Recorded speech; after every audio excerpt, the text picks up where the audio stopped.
fifth grade and eighth grade are 2 points where we see the attrition from students going from fifth grade to sixth grade. We lose 22.6% of our students that are with us in fifth grade aren't there the following year. And in eighth grade, there's 30.4% of our students that were there in eighth grade that aren't there in ninth grade. And it's looking at those 2 cohorts in particular, and it speaks to, you know, our parents. Do parents start to see us as having a better program and seeing that transition from fourth grade or from fifth grade to sixth grade start to stay more with us. And again, if you look at some of the dynamics that happened with going into regionalization, you'll notice that our towns were only losing 14% of their students in that fifth to sixth grade.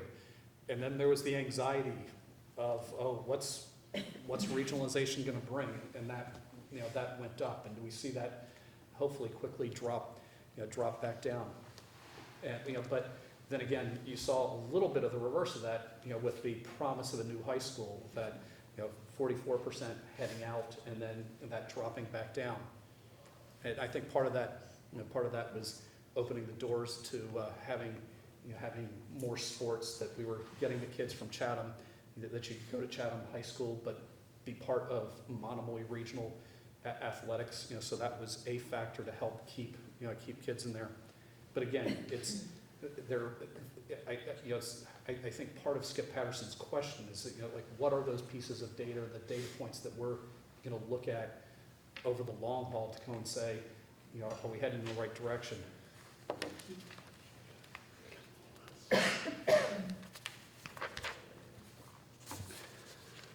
And for Katie's favorite slide, this is a slide. The next couple slides deal with finance. This looks at what was the net school spending for Harwich and Chatham before regionalization, and as we get into regionalization, so the towns together, their actual net school spending was 28.9 million. A year later, we start to regionalize. That goes down to 25.5 million. You can then look across and say the state calculates a required net school spending, for you in terms of this is the minimum amount that you as the towns need to spend, and then what above that net school spending are the towns contributing. And you'll notice the Capes all over the place on that. You have from a low of 11% at Cape Tech to 133% above net school spending for some of the further out Cape districts.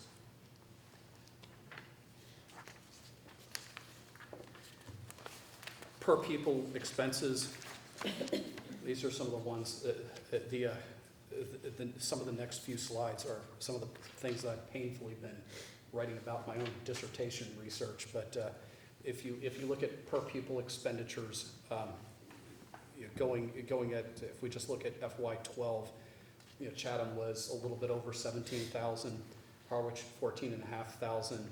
Together as Monomoy the following year, per pupils at 15.7, and that 15.7 is pretty reasonable for the Cape. And if you look at the towns surrounding us that comprise the Nauset system, some of them are just Nauset regionals at 16.8, and then you have the individual towns to run their own elementary school systems at the 19 to 23,000 per pupil spending.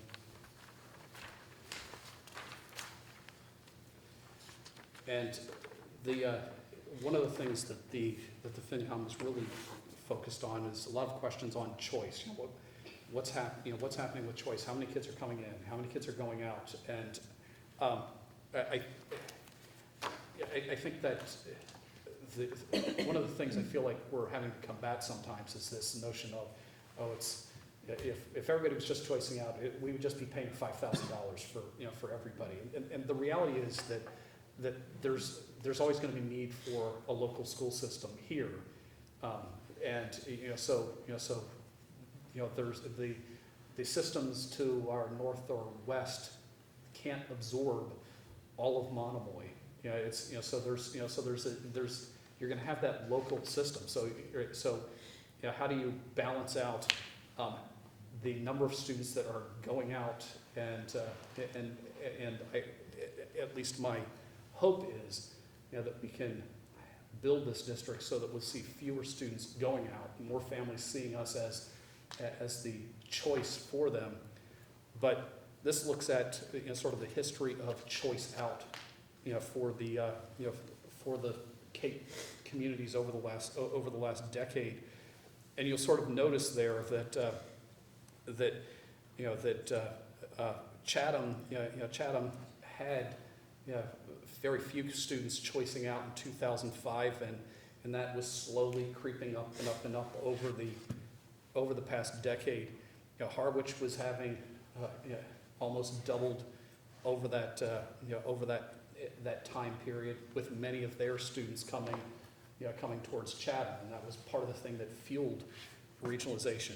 But then if you look at the line above Harwich, Harwich was largely offsetting the students that they were losing, taking in students from Dennis and Yarmouth.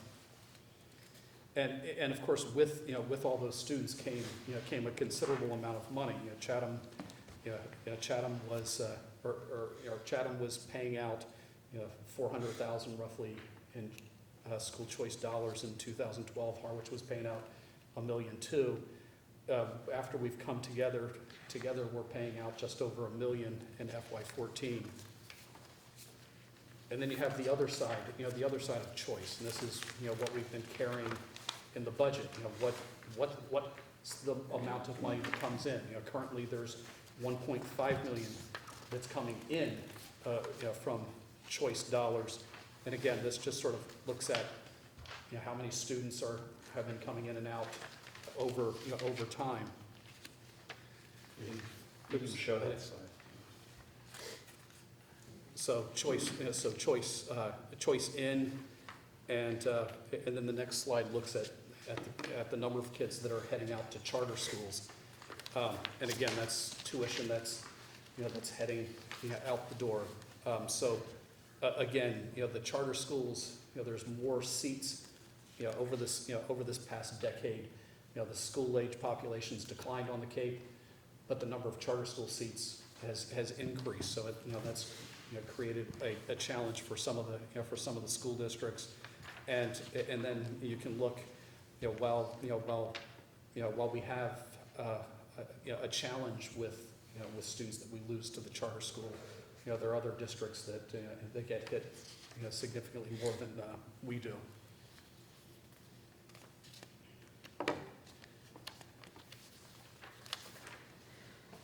So the second to last slide looks at just net change in students and budget. And if you look for Monomoy in 2014, we were losing $181,000 when it came to budget, and Nauset was losing $14,000 when it came to the total impact of choice, just the number of kids going out out of district to charter schools versus the ones that are coming in. So Nauset and Monomoy, for the most part, it's the impact of choice is fairly neutral compared to how it's impacting most of the other communities on the Cape. The other thing to point out is if you look at the 2013-2014 total change in students, in 2013 we had 3 more students that were coming into the district than we were losing through interdistrict choice out and charter school choice out. And then the following year we're now 21 students in the hole. That's largely us putting the brakes on Harwich Elementary School as we start to take Harwich Elementary School and say, don't go and enroll kindergarten classes up to 22 and 23. We don't need to have those the class sizes there to make sure that we have enough seniors. It means that we have fewer students that we're taking in. So we can expect as we go into 2014, or from 2014 to 2015, that we're going to see fewer choice students coming in. Ideally, that starts to get offset by fewer of our students going out. So hopefully this starts to balance out, and the number for us stays roughly neutral and not and doesn't start to tick up. It's ideally that we're not taking in students from outside, but we're keeping students from Chatham and Harwich with us, and hopefully again keep that number. I've looked at this. We're not in the business to go put other school districts out of business. We're hopefully in the business to go and keep Chatham and Harwich families with us. And the final slide just looks at just what do those number of students and that dollar change mean in terms of what percentage of your operating budget were you gaining or losing in tuition dollars, or what percentage of your student population were you gaining or losing, and over time, Harwich was really Harwich had been losing a significant portion of its total student population over that past decade, and had been spending roughly 3% of its operating budgets on tuition. And Chatham was in a very different place. Roughly 1 in 4 students in Chatham were coming in through choice, and that those choice spots were offsetting Chatham's operating budget by almost 8%. So they were very different places going into regionalization, and at the moment, we're again just sort of at roughly a steady state in terms of the number of kids going in or coming into the district is roughly even with the number of kids going out, and depending on how the state sets the charter costs, that'll kind of dictate how what that financial impact. The costs that are on this for charter schools are the costs that we pay, so there's the tuition, but then it gets offset by reimbursement. So these are costs that are offset by that reimbursement. So it's not the $15,000 per year per pupil's expenditure. It's a number closer to to 8,000 or 9,000. The thought strikes me, going back to the cohort attrition rate on the Lighthouse Choice in grade 5, 22%, 22.6. One, we're a town and we've got another show in town, the Lighthouse School. If that alone could be targeted in the next 2 or 3 years, where 5th graders would begin to return to our Monomoy Middle, that would create a new normal in the budget, without even voting an override in some other fashion, just by the mere fact that the goal of having those X number of kids. That may be too high to hope for, but that's one way to target. There's one core group we know that we own in the 4th grade and in the 5th, to somehow come up with a strategy that they would find a way to return home. It would accomplish 2 things. And I think that's that delicate balance we have with the budget. We added in Cindy Maycomer doing enrichment. We have Darlene Coy working with our math teachers at the middle school to bolster the math curriculum. We have things that we've added in at the middle school to really improve the program over what it was in either of our middle schools before. And you can imagine that if we're at this budget impasse and the town's coming back, no, you need to cut $1 million out of your budget. How do you cut without touching things that parents are here for? And if you do that, then you start, you start creating a situation where you have more tuitions that you're paying out, which then just impacts the program that much more. So it's a delicate balancing act. Any questions for Scott on this review? A lot of numbers and. We'll provide it in a Excel spreadsheet, though. Excellent. Nancy? The AP slide, talking about AP percentages, what's being done in the school now to encourage kids to take AP classes? To not necessarily even the exam, but just to get them in the classes. Right. So if I'm correct, in a couple of the subject areas, there are pre-AP, I think even in history, am I correct there, that we have some pre-AP classes in both math and history to prepare students for the course the following year. Are students turned away if student, I don't know, M wants to take an AP class, are they told, no, sorry, you can't take that class? You don't have the criteria? Okay. Pretty much whoever signs up can get in. We also entertained a few years ago, looking at the Springboard program out of College Board, and we actually were about to train teachers, and then we had to kind of put the skids because of all of the things that have happened. So we're going to be looking at that this spring, and in our curriculum task force is starting up again in January, and that would be for 6th grade on through. And I think we even, some of the advantages with regionalization is we have an accelerated math that the students are able to take at the middle school level that starts feeding into accelerated at the high school level in 8th grade to, so it's, even my own son, I'm kind of walking him through, this is why you're in this class, and down the road, it means that you'll be better positioned for a calculus class. Is there some sort of, I guess I'd look at when the students are in 8th grade, talking to students who are in the AP courses to say, look, it's a good thing to do, try it. I don't know if that's helpful or not to try to just encourage more kids to get into those classes. If it's not outside the parameters of the proper We see Hyde back there, protocol. Rich. Part of the thing that you have to keep in mind is that some of these schools that we're competing with, they double up their advanced placement classes. So instead of like my advanced placement US history class meets every other day for the 85-minute block. In some of these other schools that we're competing with, they meet an hour and a half every day.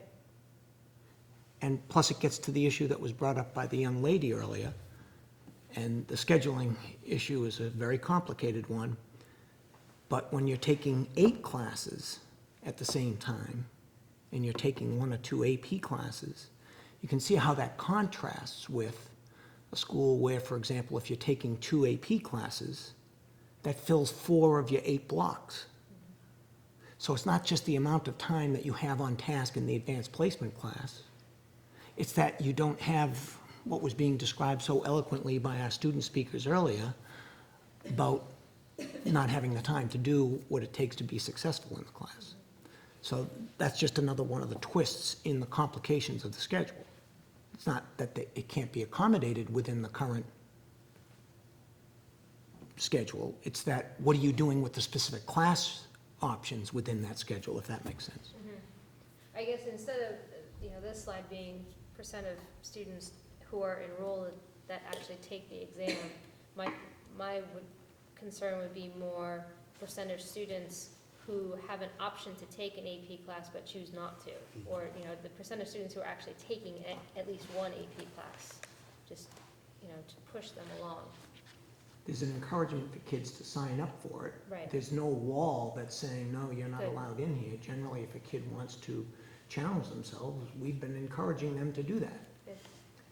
But you can see the dilemma, which is the more you encourage kids to do it, you have to then, within the structure of how the class is going to work, do things that help those kids. The more you encourage, the more marginal some of the students are, And what you're structuring in the schedule has to take that into account if you want those kids to be successful. No kid likes going into a class where they're not gonna be successful. And so that's the trade-off. The more kids you have, all other factors being equal, your scores are probably gonna be lower.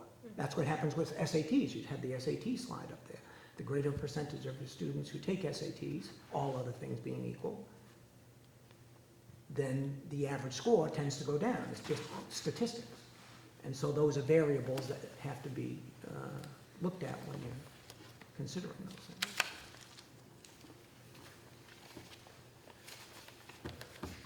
Okay, thank you, Scott. We are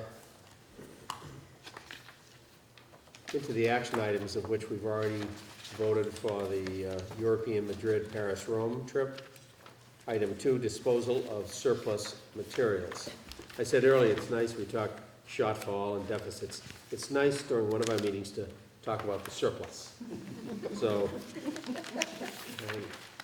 Can I sell these So on we're the day? disposing of the surplus.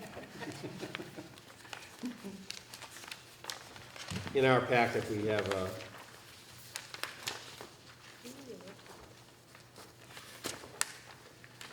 and I, thank you, Steve, before I move that Sign. we